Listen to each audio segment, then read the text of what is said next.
Democratic party of India press conference मुनाकिद करने का एक मेन रीज़न ये है, 8 तारीख को कर्नाटक के 20 से ज़्यादा जगहों पर जो पथराव हुआ है और सबसे बड़ी बात शिवमोगा के एक गवर्नमेंट कॉलेज बापूजी गवर्नमेंट कॉलेज पर जो हमारा तिरंगा लहराने वाले एक पोलिंग पोल में भागवत ध्वज को हास्ट किया गया है और पुलिस वहां खड़े हुए तमाशा देखती है।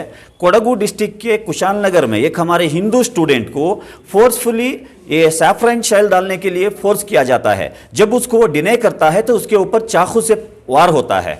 और बागलकोट के एक कॉलेज में एक हिंदू लेक्चरर को सैफरन शेल डालते हुए उसके सर को फोड़ा जाता है।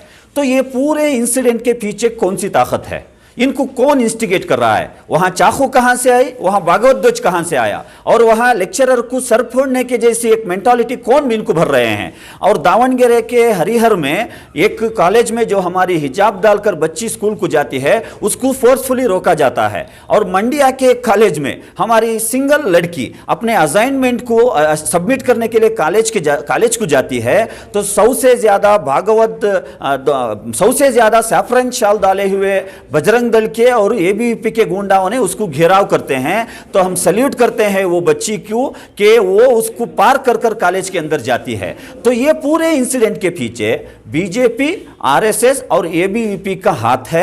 तो इसका एक थरो इन्वेस्टिगेशन होना है, फ्री एंड फेयर इन्वेस्टिगेशन होना है। पुलिस को कौन डायरेक्शन दिया कि एबीवीपी वाले भागवत ध्वज को हास्ट करते रहे तो भी उसको नहीं रोकना, बोल के कौन इनको डायरेक्शन दिया? तो ये पूरा इन्वेस्टिगेशन होना और इनकी साजिश क्या है ये कानून के दायरे में लाकर कर्नाटक के सामने जाहिर करना है। और करावली के जो उडुपी में जो स्कार्फ का इश्यू था, ये कभी भी पिछले 75 साल में स्कार्फ एक इशू नहीं बना था।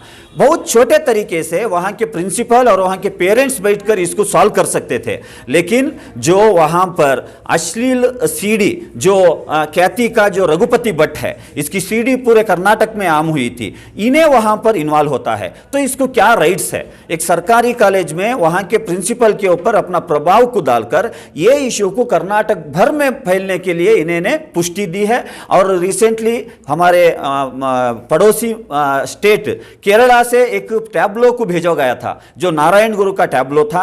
ये टैब्लो को रिपब्लिक डे के परेड में इन्वॉल्व करने के लिए उन्होंने भेजे थे तो इसको रिजेक्ट किया गया। तो तब करावली में जो बिल्लवा कम्युनिटी है, ये बिल्लवा कम्युनिटी के खुद आरएसएस और बीजेपी के नेता बीजेपी के खिलाफ बयानबाजी कर रहे थे। तो ये इश्यू को डाइवर्ट कर कर उनको और पोलराइज करने के लिए ये स्कार्फ इश्यू को जानबूझकर संघ परिवार अपने केशव कृपा में तैयार की गई एक स्कार्फ इशू है। पिछले 75 साल में कभी भी ये इशू नहीं हुआ था। और जो एजुकेशन मिनिस्टर, आज कर्नाटक में 2000 से ज्यादा गवर्नमेंट स्कूल बंद हैं।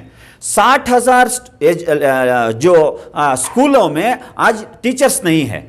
पिछले कई दिनों से गेस्ट लेक्चरर्स धरना पे बैठे हुए हैं। ये कोई इशू को एड्रेस करे बगैर इसके फेल्यूर को मूछ लेने के लिए ये इशू को जानबूझकर लाया गया है। तो हम लिहाजा आज के इस प्रेस कॉन्फ्रेंस के जरिए से कर्नाटक के सभी स्टूडेंट समूह और पूरे पुरअमन हमारे नागरिकों से हम गुजारिश करते हैं, हम अमन को कायम रखें। ऑलरेडी कोर्ट में इशू चल रहा है, हियरिंग हो रही है। फंडामेंटल राइट्स को राइट्स के फेवर में जजमेंट जरूर आएगा। ये स्कार्फ का इशू को लेकर जो पॉलिटिक्स करना चाह रहे हैं, ये ताकतों को हमें हराना है। और जो भी कल 20 से ज्यादा इंसिडेंट हुए हैं, ये इंसिडेंटों के पीछे कौन सी ताकत थी, ये इन्वेस्टिगेशन होकर इनको कानून के दायरे में लाना है, ये हमारा मुतालबा है। मಕ್ಕಳ ಹೈಯರ್ ಎಜುಕೇಶನ್, ಮಗಳ ಮದುವೆ, ಕನಸಿನ ಸ್ವಂತ ಮನೆ, ಇದಕ್ಕೆಲ್ಲ ಹೆಂಗೆ ಹಣ ಹೊಂದಿಸಬೇಕಂತ ಟೆನ್ಷನ್ ಅಲ್ಲಿ ಇದ್ದೀರಾ?